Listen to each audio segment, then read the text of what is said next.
Good morning, students. Today we are starting chapter 10 gravitation. Now, in the chapter gravitation, the first topic is there which is called universal law of gravitation. Now, this is a universal law which is accepted and it is called as universal law of gravitation. In this, we are considering two objects, that is m1 and m2, and they are separated by a distance r. Okay. Now, what we are considering, let the two bodies A and B have have the masses m1 and m2 respectively. We can see their masses are m1 and m2. Let the distance between them is r. Okay, now what is the statement of this universal law of gravitation? According to this universal law of gravitation, the force acting, there is a two objects are there, m1 and m2. So according to this law, there will be a existence of force between m1 and m2, and they will be attracting each other with some force, and which is separated by a distance r. So what will be the statement of it? According to Newton's law of gravitation, the force acting between two bodies is directly proportional to the product of their masses. Okay, if you see the two objects are there, that m1 and m2, so product of their masses means the product, the multiplication of both the masses m1 and m2. So according to the Newton's law of gravitation, the force acting between two bodies, it is directly proportional to their product of their masses and inversely proportional to the square of their distance. Okay, the distance which is there, it is inversely proportional, it is at the denominator part, and it is the square of the distance. So we can conclude whenever there is an inversely proportional, it means when the distance it is more, the force will be less. Okay, so what is the first equation we have made? Directly proportional to the product of their masses. What is the second equation? Inversely proportional to the square of their distance separating them, means F is inversely proportional to R square. So by first and second, we will see that F is directly proportional to m1 m2 upon R square.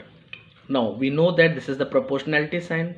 Whenever we are changing the proportionality sign into equal sign, there will be a constant which is here capital G.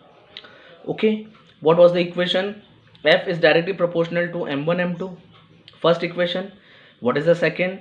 F is inversely proportional to R square. So you write by first and second. By first and second, what you will be getting? F is directly proportional to m1 m2 upon R square.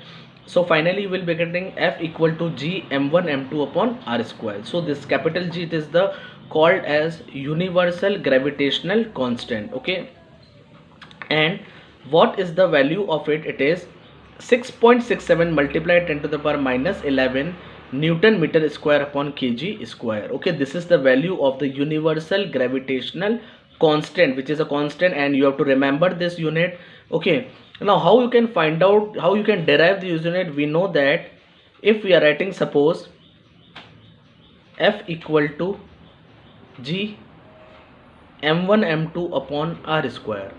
Now to see its unit, we can write down, what we can write? G equal to, G will be here, this will be cross multiply with it, what you can write down? F R square upon m1 and m2.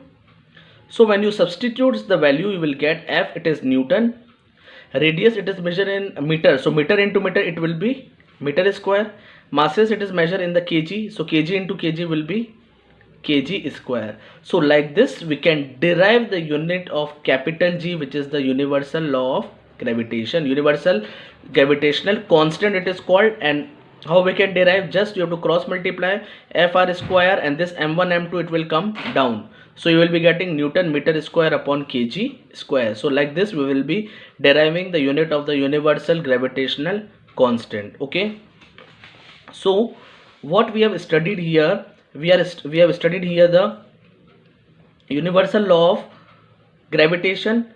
The two bodies are there of masses, two bodies are there here, capital A and B, and their masses are m1 and m2 respectively, and the distance between them, it is considered as the r. Okay, so what is the statement? Will, according to Newton's law of gravitation, the force between the two bodies is directly proportional to the product of their masses. Product means it will be multiplication m1 and m2, So we are writing F is directly proportional to m1 m2. Next we'll write inversely proportional to the square of their distance separating. Inversely means F is inversely proportional to r square. Okay, so by first and second, what you will get, F is directly proportional to m1 m2 upon r square. So when this proportionality sign will change into equal sign, there will be always a constant, and here is a capital G is constant, which is called universal gravitational constant, m1 m2 upon r square. Okay, now the G, it is called as universal gravitational constant. What is the value of it? It is 6.67 multiplied 10 to the power minus 11 Newton meter square upon kg square. Okay, and if we want to derive this unit Newton meter square upon kg square, you have to first write F equal to G m1 m2 upon r square, then cross multiply and substituting the values.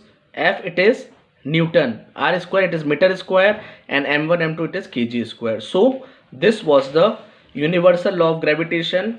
According to it, every object in this universe attract another object with some force, which is directly proportional to the product of their masses and inversely proportional to the square of their distance.